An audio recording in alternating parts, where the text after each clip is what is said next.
तारिक साहब, ये मतलब हम लोग यहाँ पर तफरी हो रही है, मतलब मुझे बड़ा अजीब सा ये स्टेटमेंट लगा है। देखें सोफिया, बात ये है, मैं आपको बात बताऊं, अब ये तो एक आप डिटेल्स में चली गई हैं। असल सवाल ये है कि अगर ये एयरलाइन बहुत ही ठीक चल रही है, हाँ, और पीआईए के लोगों को ये एतराज़ है कि उन पर क्रिटिसाइज क्यों होता है और उनसे ये क्यों पूछा जाता है कि वो हिलती क्यों है, भाई बात यह है कि जब 56 बिलियन का आप नुकसान करेंगे तो क्या आपसे पूछा नहीं जाएगा ये पैसा किसका है? ये पाकिस्तान के अवाम का पैसा है। हर चौथे रोज आप हुकूमत से पैसे लेने पहुंचे हुए होते हैं। तो अब पीआईए तो अपनी हिस्ट्री उठा के देखे तो ज्यादा एक बड़ी अरसा ऐसा है जिसमें वो हमेशा कमा के देती रही है। आज कौन सी ऐसी उस्ताद इनके ऊपर आके पड़ गई है कि आप लॉस में जा रहे हैं? लॉस में क्यों जा रहे हैं आप?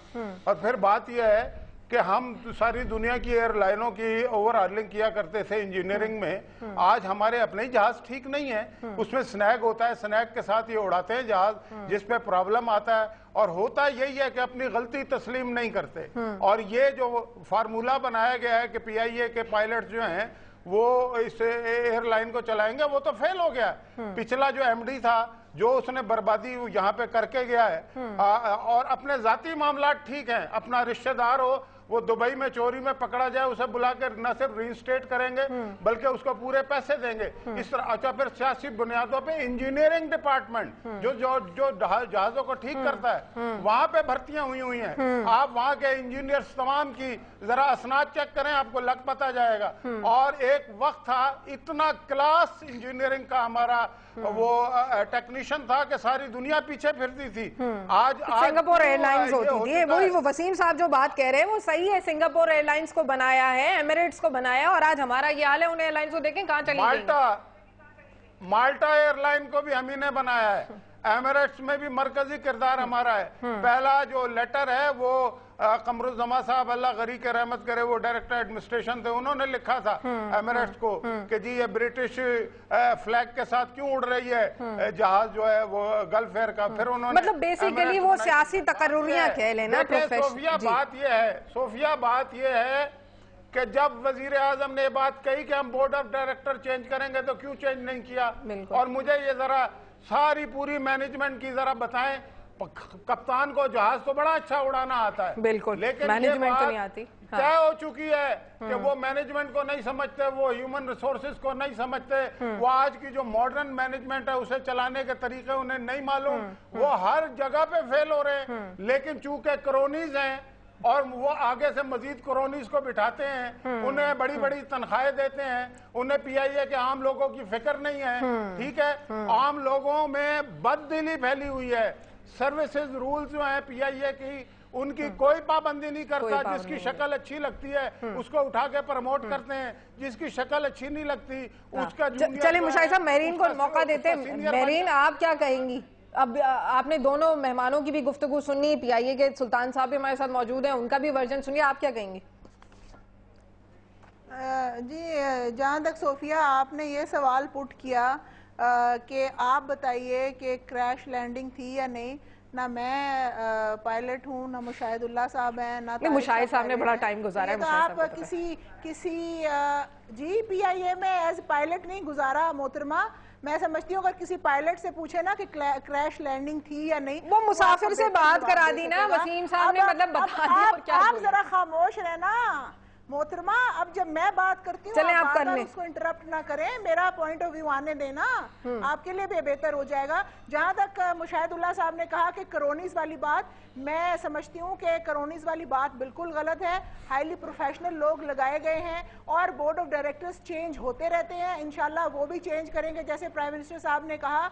मैं ये बताती चलूं कि अगर कहा जाता है कि कोई पायलट है और वो मैनेजमेंट नहीं कर सकता, तो ऐसे बहुत से इदारे हैं जो एक सीट पे बैठे होते हैं मगर वो उसकी मैनेजमेंट भी करते हैं। अगर कहीं कोई गलती है, कोताही है, उसको देखा जाएगा, उसको काउंटर किया जाएगा। और जहां तक ये नौकरियों की बात करते हैं, मुझे अफसोस होता है कि अगर हमने मेरिट की बुनियाद पे गरीब लोगों को या मेरिट पे जो लोग आते थे उनको नौकरियां दी, तो आज इनको क्यों तकलीफ हो रही है? आज हमारे प्राइम मिनिस्टर साहब जो मैं समझती हूँ कि मुल्क के कामयाब प्राइम मिनिस्टर हैं, 5 साल वो जेल में रहे नौकरियां देने की वजह से। क्या अवाम देख नहीं रही, क्या पीआईए के लोग देख नहीं रहे कि उनको अगर नौकरी दी गई है तो उस पर आज पिन पॉइंट किया जा रहा है कि इन लोगों को निकाला जाए, ये मेरिट पे नहीं है, ये खुद बैठे हुए पब्लिक अकाउंट्स कमेटी में, ये खुद ऐसे इदारों में बैठे हुए हैं, अदलिया आजाद है, जाए जहां वहां जाकर रिट कर दें। मैं समझती हूँ ऐसी बात नहीं करनी चाहिए। अगर कोई इदारा अगर उसमें इम्प्रूवमेंट की गुंजाइश है उसमें होनी चाहिए और वो इंशाल्लाह की जाएगी। इस तरह इल्जामात लगाना जो बेबुनियाद हो, जिनका सर पैर ना हो, वो नहीं लगाना चाहिए। आज पीआईए को ज्यादा जहाज की जरूरत है, आज उसको ज्यादा स्टाफ की जरूरत है और मैं समझती हूँ कि तमाम जितने भी स्टेक होल्डर्स हैं, चाहे वो पॉलिटिकल पार्टीज में बैठे हुए या बाहर बैठे हुए, बजाय इसके कि उसको क्रिटिसाइज करें, उनको देखना चाहिए कि हम उसकी कैसे इमदाद। अच्छा चले, अब आपकी वर्जन आ गया है ना, मतलब मैंने आपको मौका दे दिया, या तो फिर ये तकरीरी हम यहाँ पे जलसा कर लेते हैं ना। महरीन, हमने नौकरियों पे रखा है, महरीन मौका तो दें, दूसरों का वर्जन तो सुन ले। अब आप ही मतलब बोलती चल जाएंगी तो कैसे चलेगा? जी मुशाहिद साहब। बाहर बंदे भर्ती कराए, पीआईए में पैसे लेके इन्होंने ये करोनीस की बातें करते हैं, इन्होंने कभी मेरिट पे आदमी नहीं भर्ती कराया, वहाँ पे जालाइज्म चलता है। हम कहते हैं आप बंदे भर्ती करें, मेरिट पे करें, इंजीनियर हो तो उसका जाली सर्टिफिकेट नहीं होना चाहिए। ये चैलेंज कर दें, चैलेंज नहीं करा, ये चैलेंज कर दें। मैं चैलेंज क्यों करूं? ये इल्जाम लगा रहे हैं, इसको देखिए मैं ये बात ये है कि हम तो आवाम के पॉइंट ऑफ व्यू से देख रहे हैं ना, हमें जो तकलीफ उठानी पड़ रही है, जो लोगों को वसीम साहब जिस तरीके से कल बयान उन्होंने दिया है। डिग्रियों में इनके वजीर डॉक्टरेट की जाली डिग्रियां हैं इनके पास, ये क्या बातें करती हैं? इनके लोग वो लोग हैं जिन्होंने 6-6 करोड़ रुपया।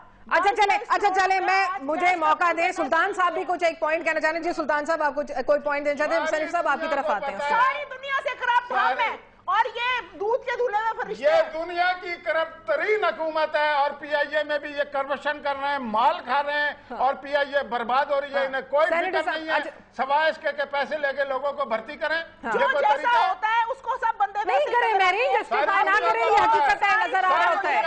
आप कोर्ट में चले जाएं, आपके पास पब्लिक अकाउंट्स का भाई सारे डिसीजंस अगर खुद नोटिस पर सॉल्व होने हैं तो फिर फायदा क्या हुकूमत के इंफ्रास्ट्रक्चर का? अच्छा 1,000 अरब रुपए खा चुके हैं इस मुल्क के साथ। अच्छा मौका दीजिए, मैं सुल्तान साहब कुछ कहना चाह रहे हैं। सुल्तान साहब जी आप क्या कहना चाहते हैं? देखिए मैं ये जो चीजें हैं बुनियादी वो क्लैरिफाई कर दूं कि एक तो कोई इमरजेंसी लैंडिंग नहीं है। पीआईए का जो सेफ्टी स्टैंडर्ड से मैं कहूंगा कि कम से कम इनको अपोलोजाइज करना चाहिए। आई एम सॉरी इन्होंने लफ्ज इस्तेमाल किया कि तफरी प्रोग्राम में बैठ के डिस्कस ना करें। एक रिस्पॉन्सिबल बंदा कभी ऐसी बात उसको नहीं करनी चाहिए। देखिए तीन पार्लियामेंटेरियन बैठे हुए सुल्तान साहब, मैं माजरत से पार्लियामेंट्री बैठे, आपका एटीट्यूड जो है this is a wrong attitude to take. देखिए मेरी बात हो रही है, आपको कहना है कि तफरी प्रोग्राम के जरिए मेरा आपका मकसद आपकी दिल आजारी नहीं था। आपको अगर बात मेरी बुरी लगी मैं माजरत करता हूं उसके लिए। बात यह है कि स्वीपिंग स्टेटमेंट, जनरलाइज्ड गुफ्तगू इस तरह से पीआईए के बारे में करना, मैं वहां पर 18 घंटे काम करता हूं तो मुझे तकलीफ होती है। आप अपना जवाब दें, आप तबसरे ना फरमाएं मिस्टर सुल्तान, आप अपना जवाब दें सर। देखिए आप यहाँ पे तबसरे करने के लिए नहीं आए, आपसे जो पूछा जा रहा है वो बताएं। आपको पता है किससे बात कर रहे हैं आप? देखिए साहब, आप मुझे ये मालूम है कि आप काफी सीनियर आदमी हैं, मगर मैं अपने सीनियर से ये, आप तर्जमान हैं पीआईए के, मुझे एक तरफ ये बता दीजिए कि क्या आपकी एयरलाइन दुनिया के स्टैंडर्ड के हिसाब से क्या ओवरस्टाफ? सिंपल सवाल, जबरदस्त, ये सवाल का जवाब। क्या सवाल था? मैं सुन नहीं सका पूरा। क्या सवाल क्या था? मैं दोबारा आपसे पूछता हूँ। इंटरनेशनल एक स्टैंडर्ड है कि आपके पास जितने एयरक्राफ्ट होते हैं उसके हिसाब से आप भर्ती करते हैं लोगों को। क्या पीआईए जो है इंटरनेशनल स्टैंडर्ड के हिसाब से ओवरस्टाफ्ड है या नहीं? हाँ। सर, जो डेवलप्ड ऑटोमेटेड कंट्रीज हैं जहां के ऊपर बैगेज जो है वो शूट में डाला। में जवाब दीजिए प्लीज। आप सर देखिए, मेरा इम्तिहान ना लें, मेरी बात समझने के क्या है। ये सारे बहुत डिटेल से एक्सप्लेन करने वाले इश्यूज हैं जिनको जो है वो मिस इन्फॉर्मेशन पे, कभी लैक ऑफ इंफॉर्मेशन पे लोग जो हैं वो पूरे हर वक्त डिस्कस कर रहे होते हैं। तो ऐसी बात नहीं है। आप दुनिया की जो बैरोमीटर है पाकिस्तान के, जिसमें जिस तरह से निज़ाम है, जिस तरह से मैनुअल सारा निज़ाम चलता है, उसके हवाले से अगर किसी से कंपेयर करेंगे तो ज्यादा कोई इतनी भर्ती नहीं है। भर्ती ज्यादा का मतलब यह है कि फाइनेंशियल बर्डन जो है वो कोई नहीं है। जहां तक ये बात होती है कि सियासी भर्तियां हैं तो अगर आपको जमहूरियत चाहिए और जमहूरी हुकूमत है और वो जो है वो किसी को रेकमेंड कर रही है तो वो है। जब फौजी हुकूमत है तो उसके अंदर जो है चलें जमहूरियत चाहिए। मैं शुक्रिया अदा करूंगी सुल्तान हसन साहब का। हमारे साथ सेनेटर मुशाहिदुल्लाह खान साहब मौजूद थे, सेनेटर तारिक अजीम साहब मौजूद थे, महरीन अनवर राजा साहिबा मौजूद थी हमारे साथ। नाज़रीन, सारी बात यहाँ पर यही आ जाती है कि PIA की परवाजें शदीद बद इंतजामी का शिकार हैं, मुसाफिरों को तकलीफ उठानी पड़ रही है। रेलवे पर नजर डालें तो हमारे रेलवे के भी एक मिनिस्टर वो हैं जो कि बेसिकली ट्रांसपोर्टर है, उन्होंने रेलवे का मिनिस्टर बना दिया गया है। तो नाज़रीन, अब आप अंदाजा कर सकते हैं कि हालात किस तरफ जा रहे हैं। आपको मेरा शो कैसे लगा मुझे ईमेल कर सकते हैं कब तक @dawnnews.tv। कल तक के लिए अल्लाह हाफिज।